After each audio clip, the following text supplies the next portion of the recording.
हमारे इंसानी चोले का, इंसानी जन्म का परम लक्ष्य क्या है? एक होता है लक्ष्य क्या है, एक है परम लक्ष्य क्या है। लक्ष्य तो आपको पता ही है, बच्चों को स्कूल भेजो, क्यों?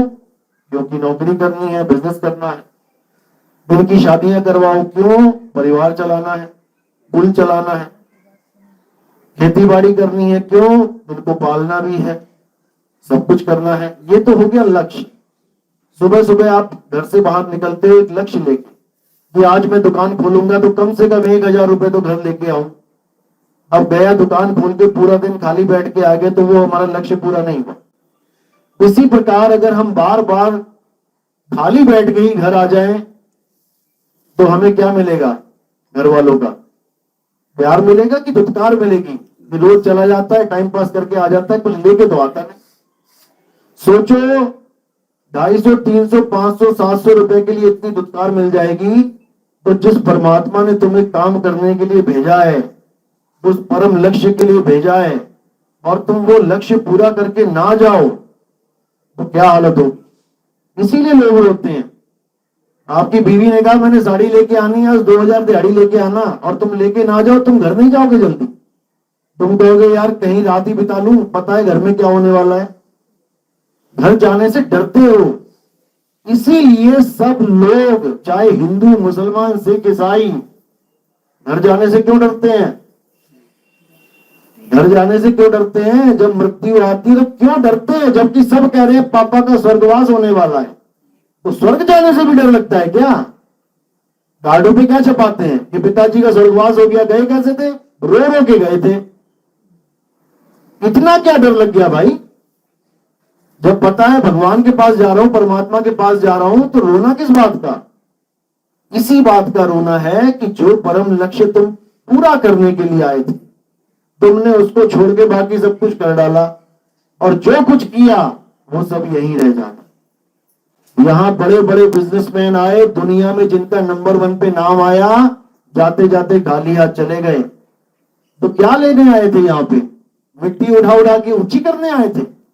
जैसे दीमक के घर देखो क्या करती है वो, जमीन की मिट्टी खोद खोद के ऊंची ऊंची बिल्डिंगें बनाती है। नीचे की मिट्टी ऊपर करने आई थी वो जीवन में। तुम भी यही कर रहे हो।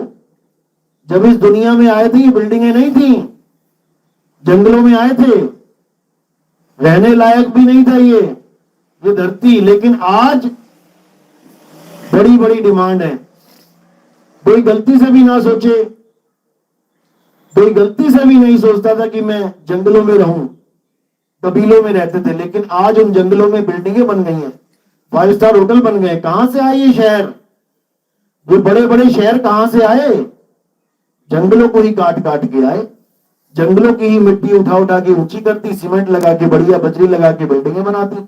अब तुम्हारा ड्रीम प्लेस हो गया। मेरा ड्रीम प्लेस क्या है? New York city. जाओ जरा 2,000 साल पहले, 5,000 साल पहले, 10,000 साल पहले क्या था वहां पे? जंगल, जंगल थे। लेकिन इस मन ने इतनी शातिर चाल चली कि जंगलों को साफ करके ऊंची ऊंची बिल्डिंगें, आलीशान बंगले, इतना कुछ बना दिया कि तुम्हारे अंदर यहां रहने की ही लालसा बनी रहे। लोग अमेरिका जाने के लिए 50 लाख रुपए देके जंगलों में डंकियां लगा के जा रहे हैं। क्या है वहां पे? ये मन की ख्वाहिशें हैं। ये मन बहुत शातिर है, सबको दौड़ा रखा है इसने। किसी को कहीं, किसी को कहीं, किसी को कहीं, लेकिन किसी को भी अपने परम लक्ष्य के बारे में सोचने को 1 मिनट भी नहीं दे रहा है कि कोई ये सोचे कि मैं करने क्या आया था। 1 मिनट भी नहीं दे रहा है, बस दौड़ा रखा है। इसी दौड़ को खत्म करने के लिए परम पिता परमात्मा एक संत का रूप धारण करके आते हैं, नहीं तो हमें और कोई बता ही नहीं सकता। अरे आम आदमी की छोड़ो, यहां राम जी ने घोड़ा दौड़ा दिया। क्यों दौड़ाया था? क्यों दौड़ाया था? अश्वमेध यज्ञ क्यों किया था? क्योंकि ये घोड़ा जहां तक दौड़ेगा वहां तक मेरी जमीन है। अरे भाई, हम तो 3 लोग का मालिक मान के बैठे हैं कि धरती के आसमान भी आपका है, और आप घोड़े दौड़ा रहे हो। इसी माया के चक्कर में भाई भाई लड़ गए, कौरव और पांडव लड़ गए 5 गांव के चक्कर में। अरे अगर 5 गांव ना होते हमारे जीवन में तो क्या हमारा जीवन नहीं गुजरता? बड़े बड़े संतों ने तो महल छोड़ दिए, महात्मा बुद्ध जैसों ने घर बार छोड़ दिया। 5 गांव क्या चीज थी? क्योंकि वहां कोई समझाने वाला नहीं मिल रहा था। किसी ने समझाया ही नहीं कि माया की दौड़ है, छोड़ 5 गांव। कितने साल अज्ञातवास रहे और जी लेंगे, क्या चला गया? लेकिन नहीं, भयंकर युद्ध करने वाला पूरे खानदान का नाश करवा दिया। तो इसी माया की दौड़ को खत्म करने के लिए परमपिता परमात्मा संत बन के आते। इसलिए बुल्ले शाह ने कहा कि मौला आदमी बने आया।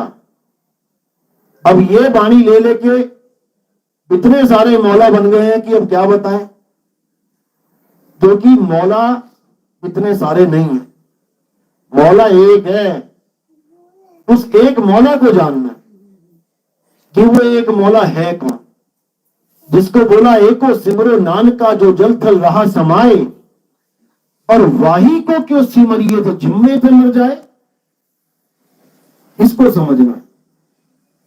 जो बार बार जन्म ले रहा है, बार बार मर रहा है, हम उनको मौला मान बैठे हैं। किसको मौला मान बैठे हैं? अपने गुरु को ही मौला मान बैठे हैं। आज जितने भी गुरु गद्दियों पे बैठे हैं उनकी संगत से पूछो कि बाबा जी कौन है, कहते परमात्मा ही है, परमात्मा आ गए हैं। इसी चक्कर में इतने सारे गुरु बन बैठे हैं उस एक मालिक को समझाने के लिए, उस एक परमात्मा को एक बताने के लिए अनेक गुरु अनेक पंथों को बना के बैठ गए। और इन सबको कहो कि एक हो जाओ, सारे आपस में मिलके बैठ के एक ज्ञान चला दो, सारी दुनिया एक हो जाए, तो कोई तैयार नहीं है, क्योंकि सबने अलग अलग दुकान खोल ली है। अब कैसे कहें? तो अब क्या करना है? अब एक होना है। एक कैसे होंगे? जब उस एक परम सत्ता को जान लेंगे तभी एक होंगे, नहीं तो एक नहीं हो सकता। तो साहिब कह रहे हैं कि जितना भेदभाव धर्मों के नाम पे, परमात्मा के नाम पे हुआ है इंसान में, इतना भेदभाव कभी नहीं हुआ।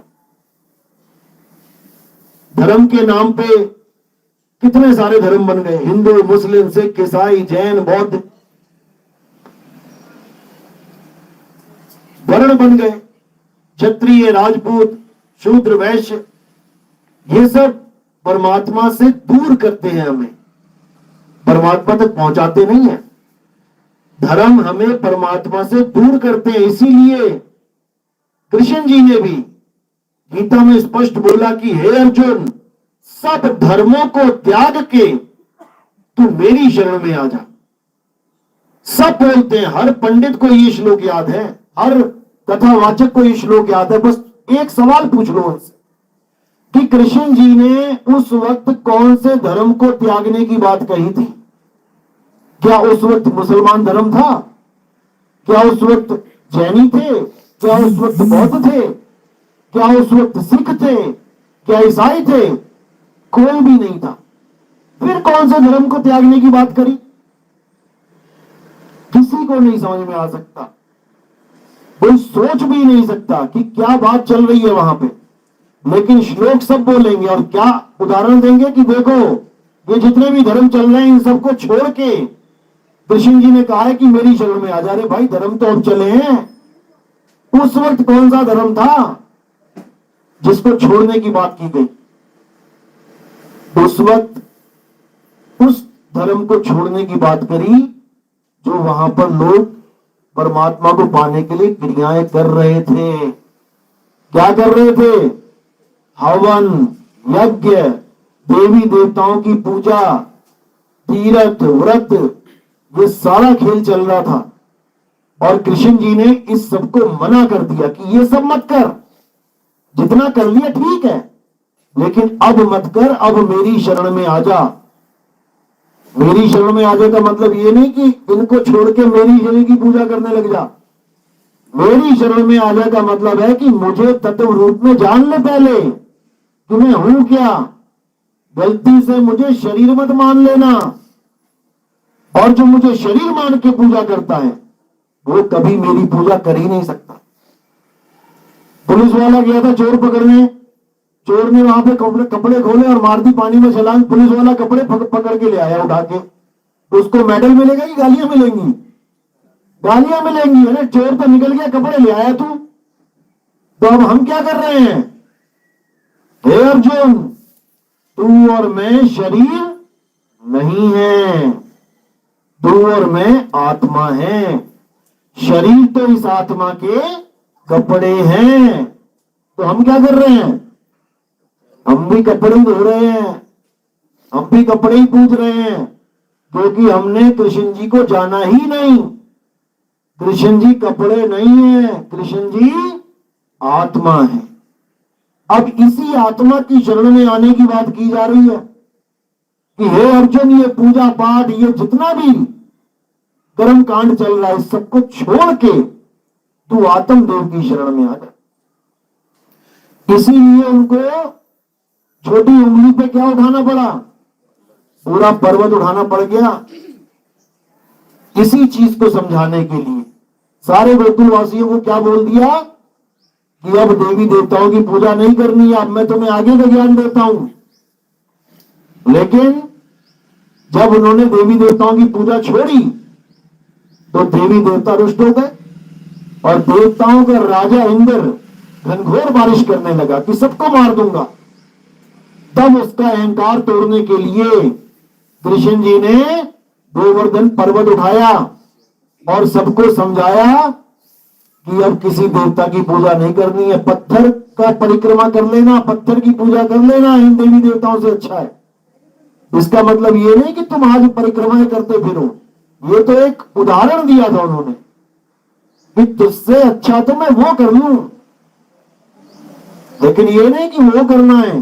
लोग आज भी परिक्रमा कर रहे हैं वहां पे, पहाड़ों की, गोवर्धन की परिक्रमा कर रहे हैं, जाते हैं वहां पे। अरे भाई, वो गोवर्धन की परिक्रमा करने को थोड़ी नहीं बोला, बोला आत्मा को जान हे अर्जुन। नैनम छिंदंती शस्त्राणी नैनम दहती पावका। इस आत्मा को ना तो कोई शस्त्र काट सकता है, ना अग्नि जला सकती है, ना वायु सुखा सकती है, ना जल भिगो सकता है।